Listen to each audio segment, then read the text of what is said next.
혹시 거짓말을 해보신 경험이 있으신가요? 네. 웃으시는 걸 보니까 있으신 것 같습니다. 저는 어릴 때 이제 어느 한 상황을 모면하기 위해서, 제가 잘못한 상황을 모면하기 위해서 부모님 앞에 거짓말을 했다가 그게 거짓말인 걸 알게 되시자마자 한번 이제 그 어르신들이 그러시죠. 비 오는 날 먼지 나도록 한번 맞아볼래? 한번 진짜 그렇게 피떡이 되도록 한번 맞은 적이 있습니다. 아까도 웃어주셨지만 이 거짓말이라는 것은 성경에서 보시면 참 인간적으로도 관계가 무너지는 하나의 잘못이기도 하고요.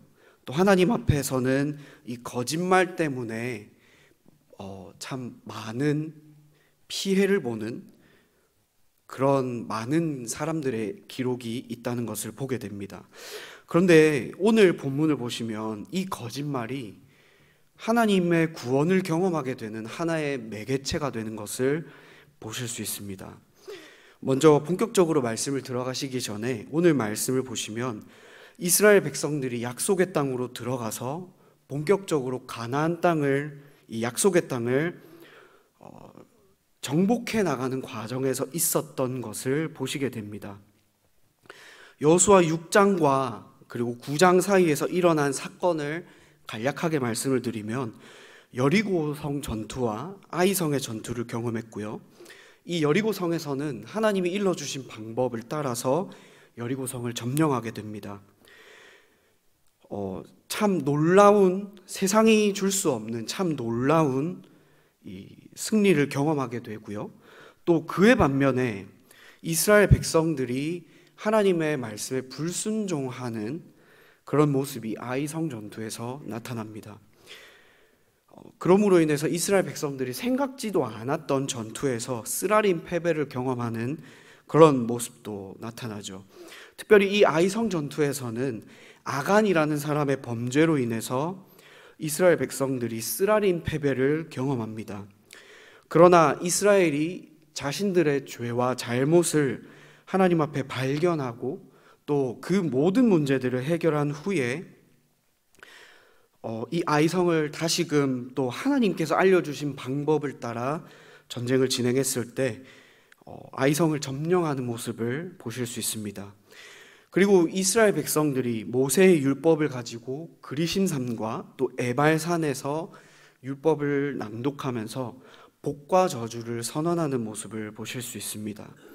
그 직후에 바로 일어난 일이 오늘 보시는 여호수아 9장에서 나타나는 이 기브온 사람들과 이스라엘 사람들의 언약을 맺는 그런 모습이 나타납니다. 먼저는 이스라엘 백성들이 쳐들어와서 여리고와 아이성을 점령했다라는 그 소식을 듣고 가나안 모든 족속들이, 특별히 이 헷사람, 아모리 사람, 가나안 족속과 또 여부스 모든 왕들이 연합합니다. 군사들을 모읍니다. 그러나 그에 반해서 이 기브온 사람들은 그들과 연합하지 않고 꾀를 내기 시작합니다. 바로 자기 자신들을 먼 나라에서 온 사신으로 꾸미는 것이었는데요. 그들은 낡은 전대와 또 해지고 찢어져서 기운 포도주 가죽 부대를 나귀에 싣고 또 말 그대로 거짓골을 하고 또 곰팡이 난 떡을 준비해서 이스라엘 백성들이 진을 치고 있는 곳으로 무턱대고 찾아갑니다. 그리고 여호수아와 이스라엘 백성들에게 우리와 화친을 맺읍시다 라고 거짓말을 하는 모습이 나타나죠. 금방도 말씀드렸지만 이 거짓말을 하는 모습을 보시면 우리가 이스라엘과 화친을 맺기 위해서 멀리 있는 나라에서 소문을 듣고 찾아왔습니다 라고 이야기하면서 우리와 이제 언약을 맺고 화친을 맺읍시다 라고 말합니다. 그런데요, 이 신명기와 특별히 또 여호수아서 초두의 말씀들을 자세하게 살펴보시면 하나님은 이스라엘 백성들에게 반드시 이 가나안 족속들을 진멸하고 멸절하고 또 그 땅에서 쫓아내라 라는 말씀을 명령하십니다. 여호수아뿐만 아니라 이스라엘 백성들이 이 말씀을 모두 다 알고 있었고, 또 특별히 여호수아에서는 이스라엘 백성들과 함께 요단을 건너기 전에 마지막 분부의 명령으로 이스라엘 백성들에게 명령하시는 모습이 나타납니다. 그 모습이 여호수아 3장 9절에서 10절에서 나타나는데요. 한번 같이 읽어보실까요?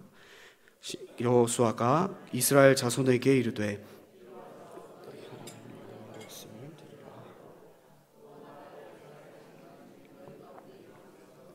가나안 족속과 헷 족속과 히위 족속과 브리스 족속과 기르가스 족속과 아모리 족속과 여부스 족속을 너희 앞에서 반드시 쫓아낼 줄을 이것으로써 너희가 알리라. 아멘.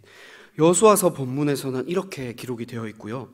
또 앞서 말씀드린 신명기 말씀, 특별히 20장 17절을 제가 읽어드리면 곧 헷 족속과 아모리 족속과 가나안 족속과 브리스 족속과 히위 족속과 여부스 족속을 내가 진멸하되 내 하나님 여호와께서 내게 명령하신 대로 하라라고 하나님이 분명하게 말씀하십니다. 이 일을 이어서, 왜냐하면 이들이 믿는 신들에게 행하는 모든 가증한 행위 때문에 이스라엘 백성들이 보고 배워서 하나님 앞에 범죄할까 합니다라고 하나님이 그 이유까지 분명하게 말씀해 주시는 모습이 나타나는데요. 그런데 참 희한한 것이 이 기브온 사람들이 먼저 이스라엘 백성들에게 자신들의 신분과 또 자신들이 속한 그 민족, 족속을 숨기고 또 자신들을 꾸미고 와서 이스라엘 백성들과 화친을 맺고자 합니다. 기브온 사람들을 믿지 못한 이 이스라엘 사람들은 너희가 우리 가운데 거하는 사람들이 아니냐라고 묻고요. 또 다시 한 번 더 기브온 사람들을 향해서 너희는 누구이며 어디서 왔느냐라고 되물어봅니다. 이 말은 너희는 가나안 족속 사람들이 아니냐라고 해석하실 수 있는데요. 이 말을 들은 기브온 사람들은 다시 한 번 더 자기들은 하나님의 이름으로 말미암아 심히 먼 나라에서 왔습니다라고 말합니다. 그리고 하나님께서 이스라엘 가운데 행하신 일과 또 애굽에 행하신 일, 그리고 요단 동편의 아모리 사람들의 두 왕이었던 헤스본 왕 시혼과 바산 왕 옥에게 행하신 일들을 모두 듣고 왔다라고 하면서 계속해서 우리와 화친을 맺읍시다라고 하면서 이스라엘 백성들을 부추기는 모습이 나타납니다. 여기서 우리가 조금 중점을 보고 생각을 조금 해보셨으면 하는 것은 이스라엘과 화친을 맺읍시다 라는 그 말보다 이 기브온 족속들이 하나님의 이름으로, 그리고 하나님이 이스라엘 백성들을 위해서 행하신 일들을 듣고 와서 또 이스라엘 백성들을 먼저 찾아와서 화친을 맺읍시다 라고 한 것에 우리는 주목해야 합니다. 이 기브온 사람들은 하나님께서 그 당시 가나안 땅에 어떤 일들을 행하고 계시는지에 대해서 간접적이지만 자신들이 실제로 겪은 일처럼 또 보고 듣고 자신들이 경험했던 일처럼 여겼던 것 같습니다. 이들이 화친을 맺으시다 라고 집착하는 것 같이 이런 모습을 보이는 이유는 여호수아 6장 27절에서 나타나는데요. 여호와께서 여호수아와 함께 하시니 여호수아의 소문이 그 온 땅에 퍼지니라 라고 성경은 기록합니다. 즉 하나님께서 어떤 일들을 행하셨는지와 또 여호수아와 이스라엘 백성들에 대한 그 소문이 분명하게 기브온 족속들에게도 들어갔다라는 것을 우리는 알 수 있습니다. 그리고 이 화친을 맺는 모습에서 이스라엘 백성들의 모습이 정확하게는 기록이 되어 있지 않지만 기브온 사람들이 철저하게 자신들을 숨기고 또 변장하고 또 만반의 준비를 해서 그런가 이 이스라엘 백성들은 기브온 사람들이 어디서 왔는지 또 가나안 족속이다라는 것을 정확하게 알아보지 못하고 화친을 맺는 모습이 나타납니다. 다시 한 번 더 이 여호수아 9장 전체의 말씀을 읽어보시면요, 기브온 사람들이 우리와 화친을 맺읍시다, 언약을 맺읍시다 라는 이 말이 크게 2번 나타납니다. 기브온 사람들이 일방적으로 화친을 맺자라고 하면서 밀어붙이는 모습이 나타나는데요, 그리고 이스라엘과 이 기브온 족속들이 언약을 맺게 되는 결정적인 모습은 이스라엘 백성들이 그들이 온 모습과 더불어서 가지고 온 떡 그리고 포도주가 담긴 가죽 부대를 받음으로써 그들과 화친을 맺는 모습이 나타납니다. 그런데 우리는 여기서 한 가지 문제점을 짚고 넘어가야 할 것이 있습니다. 바로 이 여호수아와 이스라엘 백성들이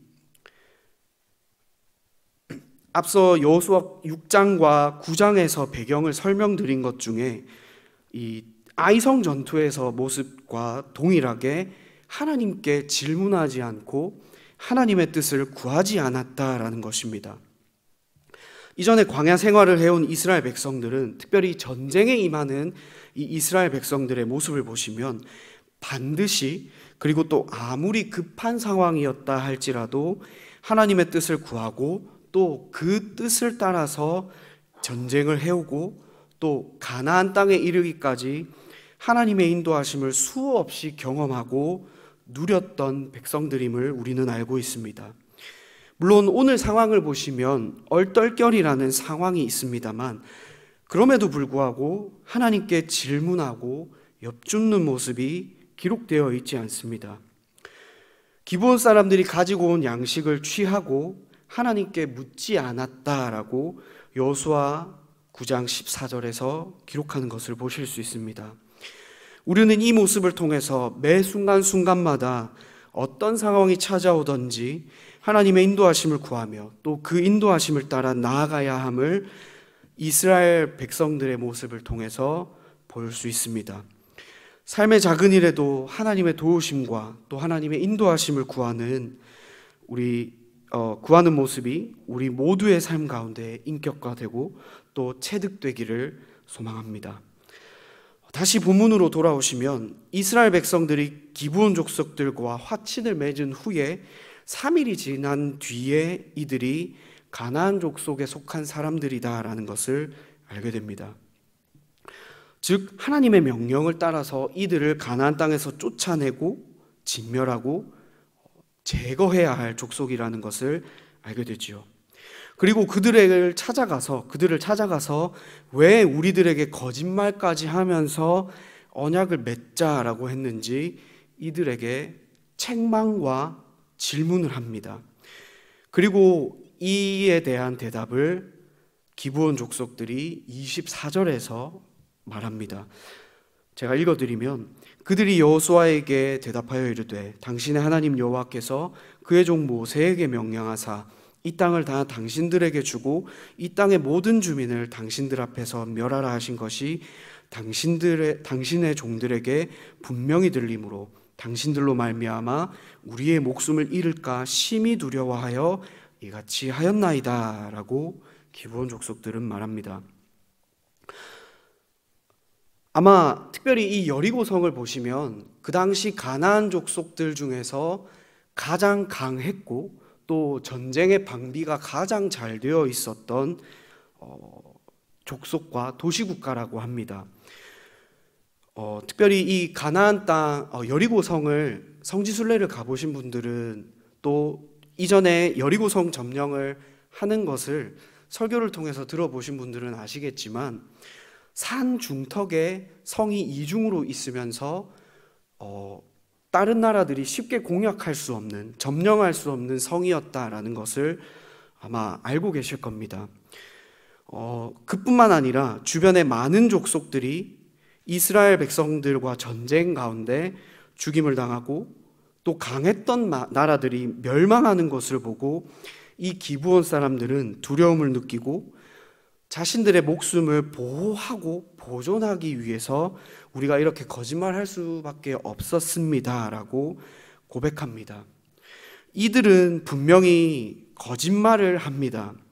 그런데 이들의 말을 자세하게 보시면 이스라엘 백성들을 찾아와서 하나님께서 행하신 일들을 고백하고 또 하나님께서 이스라엘 백성들을 위해서 행하신 일들을 고백합니다.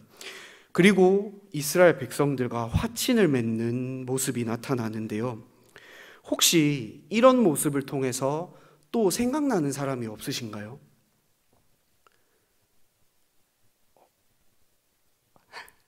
네. 거짓말을 해서 이스라엘 백성들과 언약을 맺고 자신과 자신의 가정이 보호를 받았던 그런 사람이 있습니다. 바로 여리고성의 여인이었던 라합이죠. 저는 이 오늘 9장 여호수아 9장의 말씀을 보면서 라합이 생각이 났습니다. 라합은 이스라엘 백성들이 특별히 여호수아가 시딤이라는 곳에서 두 정탐꾼을 여리고로 파견을 합니다. 그리고 여리고성을 정탐할 때에 이들이 들키죠. 그러다가 이 라합이라는 여인을 만나고 정탐꾼들이 그들을 보호해주는 모습이 나타납니다. 그리고 이 라합이 하는 고백을 보시면 참 놀랍습니다. 자신이 살고 있는 가나안 사람들이 이스라엘 백성들이 어떤 일들을 경험했는지 쭉 말하는데요. 자기 혼자뿐만 아니라 가나안 족속 모두가 하나님께서 이스라엘 백성들을 위해서 행하신 일들을 모두 들었다라고 하면서 우리의 간담이 녹았습니다라고 말합니다. 그것뿐만 아니라 이 라합의 고백을 보시면요, 너희의 하나님 여호와는 위로는 하늘에서도 하나님이시고 또 아래로는 땅에서도 하나님이시다라고 놀라운 고백을 하면서 자신과 또 자신의 가족을 보호해 주십시오라고 요청을 하죠. 그리고 여리고를 정복할 때에 그녀와 그녀의 가족만이 가나안 특별히 여리고 족속들 가운데서 유일하게 구원을 받는 모습을 보게 됩니다. 그 모습이 여호수아 2장에서 자세하게 기록이 되어 있는데요. 기브온 사람들이 여호수아와 또 여리고성과 라합에 대한 소문까지 모두 다 들었던 것 같습니다. 앞서 제가 읽어드렸지만 그 기록이 여호수아서 6장 27절에 기록되어 있다는 것을 보실 수 있습니다. 그런데 여기서 정말 신기한 점은 이 기브온 족속이 여호수아와 이스라엘 백성들에게 하나님께서 이스라엘 백성들을 위해 행하신 일들을 고백하며 또 겉으로는 거짓말을 하는 모습을 보입니다. 그런데요, 하나님이 이 거짓말한 것에 대해서 처벌해라, 어떻게 해라 라고 말씀하시는 모습이 나타나지 않습니다. 오히려 이스라엘 백성들이 우리와 언약을 맺을 거면 그냥 와서 언약을 맺지 왜 우리에게 거짓말했느냐라고 잠깐 이 기브온 사람들을 향해서 질타하는 모습이 또 책망하는 모습이 나타나지 하나님께서 개입하셔서 이들을 어떻게 처리해라 라는 그런 모습이 나타나지 않습니다. 오히려 이 고백을 통해서 기브온 족속들은 이스라엘 백성들과 화친을 맺게 되고 또 이스라엘 백성들 가운데서 이스라엘 공동체와 함께 살아가는 것을 보게 됩니다. 비록 그들의 모습이 이스라엘 백성들과 함께 살아가는 그 모습이 어쩌면 비루합니다. 노예처럼 살아갑니다. 23절 중반에서부터 오늘 본문에서 쭉 읽은 보신 것처럼 하나님의 집을 위해서 또 이스라엘 백성들을 위해서 나무를 패고 물을 깃는 종이 되지만 더 정확하게는 하나님의 제단을 위해서 허드렛 일을 하는 노예가 되지만 오히려 이들은 하나님의 이름으로 그들의 믿음을 고백하고 또 그들의 믿음을 선포했기 때문에 하나님께서 이스라엘 백성들을 향하신 그 놀라운 일들을 고백했기 때문에 이스라엘 백성들 가운데 살게 되는 그런 놀라운 은혜를 입게 됩니다. 또 뿐만 아니라 이 백성들은 하나님 앞에서 이스라엘 백성들보다 더 가까이 살게 됩니다.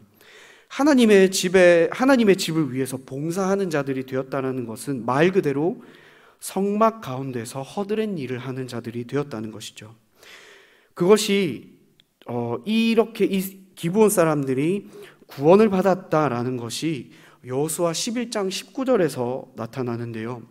기브온 족속 히위 족속 외에는 이스라엘 자손과 화친한 성읍이 하나도 없고 이스라엘 자손이 다 싸워서 점령하였으니 라고 기록하면서 하나님은 이들이 거짓말로써 이스라엘과 언약을 맺지만 또 이들이 하나님의 이름으로써 또 하나님께서 행하신 일들을 고백한 것으로서 이스라엘과 화친을 맺게 되고 또 이스라엘과 함께 살아갈 것을 허락하셨다라는 것을 보게 됩니다.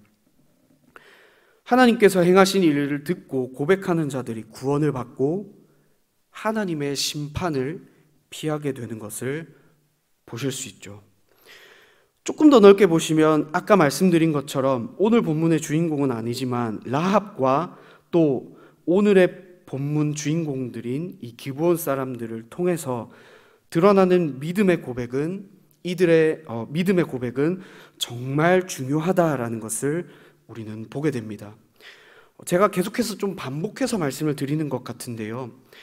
이 기브온 사람들은 가나안 족속들에게 또 이스라엘 백성들에게 거짓말을 했습니다. 그러나 우리는 이 거짓말에 초점을 두는 것이 아니라 하나님께서 행하신 놀라운 일들을 말하고 하나님을 향한 또 이스라엘 백성들을 향한 그 고백과 하나님의 이름으로 찾아와 이스라엘과 화친을 맺고 언약을 맺었다라는 것을 우리는 주목하고 그것에 시선을 두어야 합니다. 이들의 고백은 하나님을 향한 고백이었고 또 그 고백을 들으신 하나님은 그들의 생명을 보호해 주셨고 구원을 베푸셨고 이 모든 사건들이 이스라엘 백성들에게 인정을 받게 되고 또 귀감이 되는 고백이 되었기 때문입니다.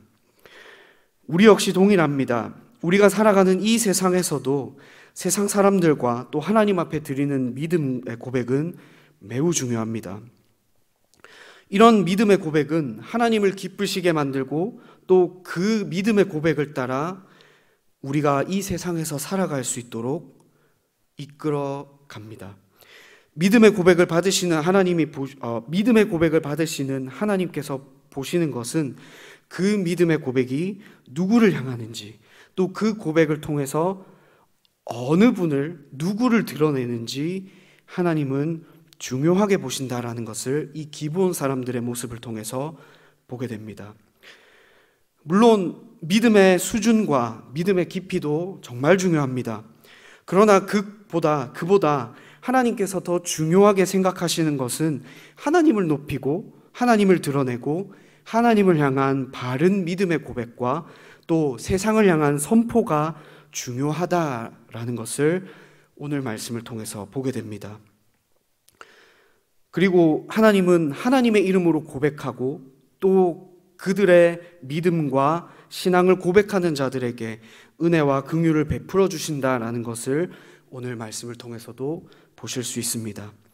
신약에 들어서는 특별히 복음서에서 보시면 예수님께서 행하신 일들을 듣고 또 보고 믿음으로 고백할 때에 예수님과 인격적인 만남을 가졌던 많은 인물들을 보게 됩니다. 이들은 정말 사람들이 표현하기 힘든, 말로 표현하기 어려운 많은 기적과 기사를 경험했습니다. 그리고 사회적인 지위까지 예수님을 만남으로 회복되고 치유되는 모습을 보게 되고요. 또 그들의 삶이 회복이 되는 것을 봅니다. 뿐만 아니라 예수님의 제자로서 그들이 세워졌다라는 것을 복음서의 말씀을 통해서 보실 수 있습니다. 이 역시 이 시대를 살아가는 우리도 동일합니다. 하나님은 거창한 고백보다 어쩔 때는 혼자서 또 담백하고 진솔한 믿음의 고백을 원하실 때도 있습니다.